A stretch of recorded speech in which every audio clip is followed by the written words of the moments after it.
Hey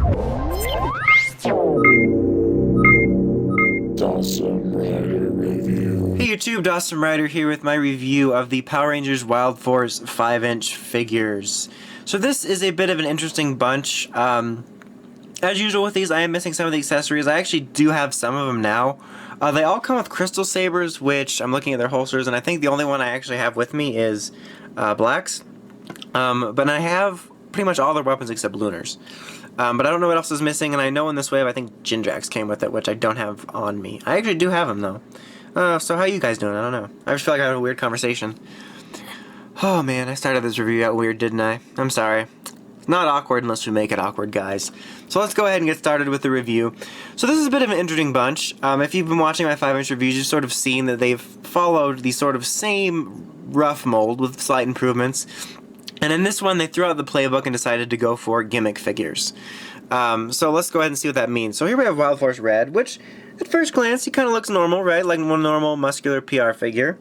But his whole thing is he's got a gimmick here. He's got this giant lever on his back. And you press it, and Hail Hydra! Damn it, I knew he was Hydra the whole time. He was in cahoots with Ward.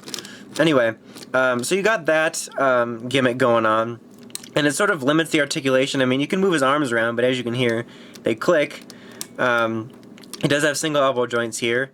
And his leg is completely molded here. This one looks like it isn't, but it pretty much is. And you can swivel there. You can move his head around, and that's about it.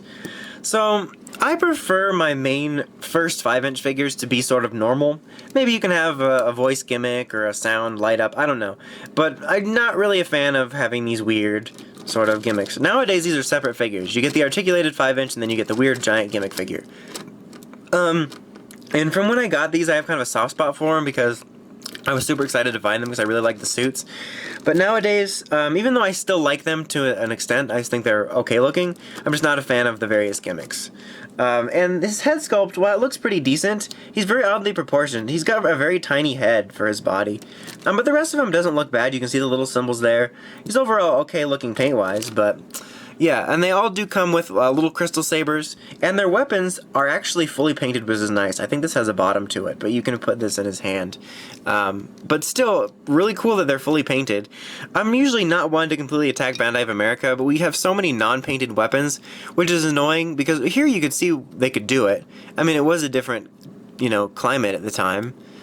Sunny. No, but in the Bandai who owns the Ben 10 line, they paint their damn Ben 10 weapons, and they painted one that was gray. They painted one that was gray, so I don't know why they can't do it with PR.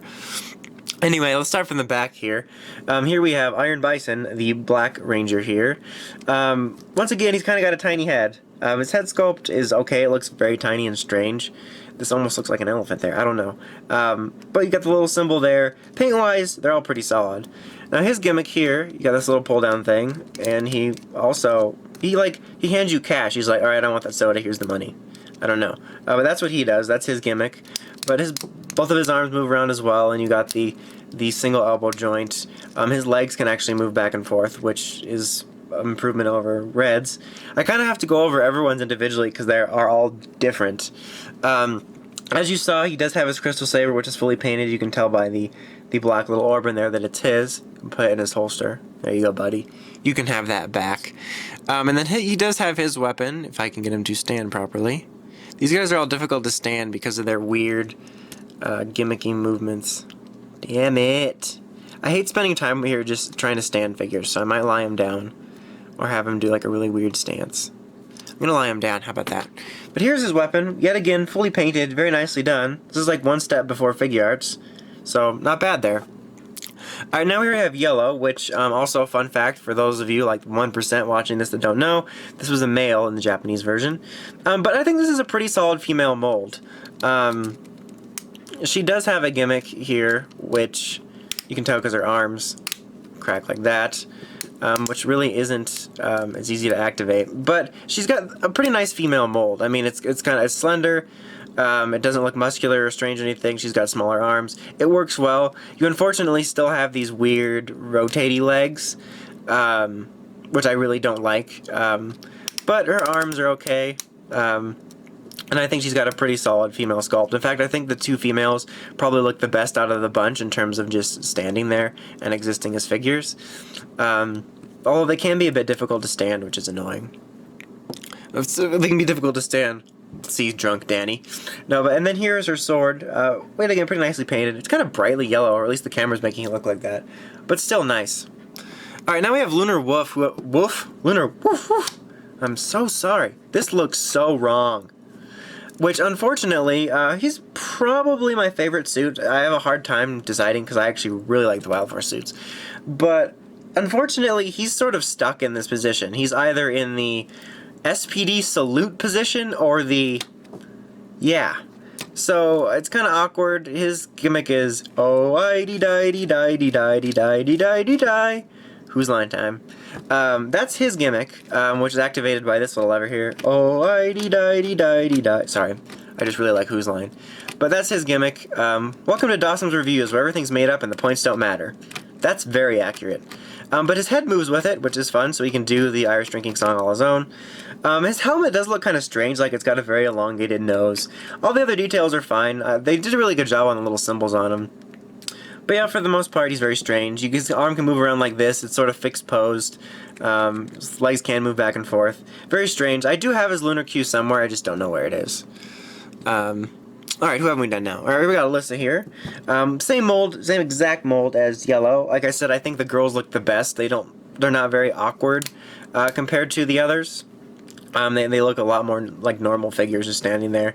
Still got the unfortunate weird articulation. All their helmets are very oddly proportioned. They're well done in terms of paint, but they're very strangely proportioned. Damn it, see, they have a hard time standing. Now here we have another case. I brought this up in time for us. It was more apparent because of the gender thing with Yellow. Damn it, you're going to lie down too. But Blue is a much smaller little ranger. Max is a much smaller little ranger, so it's really weird to see him buffed out. It's a lot of people hate the buffed out thing, and I usually don't have it as much of a problem. But with him, when you know it's a smaller ranger, I mean, when I got the figure, I didn't know what Max was going to be like. But when you see it, it's just kind of funny. I really dig his helmet a lot. The head sculpt is actually not that bad. It's a little bit off, but still not that bad. Got a little shark there. It's overall not bad. His little gimmick here is actually just activated. You got this thing here where he just is like dancing, Zach, and then you got this weird thing on his butt here where he can kick. He's like multi-talented. He can kick and break his foot at will. Boom. So yeah, he's fun at parties. But overall, not bad. I completely forgot to show because I was distracted by Alyssa not being able to hold herself up. Here's what I'm going to do. I'm going to take Blue, and then Alyssa's going to like lean on him. There we go. As she also has her weapon here. The Tiger Baton, which is also nicely painted. And then you've got here the Blue Ranger's fins. And what's also really cool is you can actually combine all these weapons. And I'll see if I remember how to do this. You've got Yellow's here, right? And then like Blue's fit here, right? Damn it, if I can get it to stay. Wait, that's how you can do it. You have to put this in first. I was like, how are these not staying? So put these here, and then you line these up so they go around the pole. That's what she said. But then you take the little pegs and you put them into the Tiger Baton.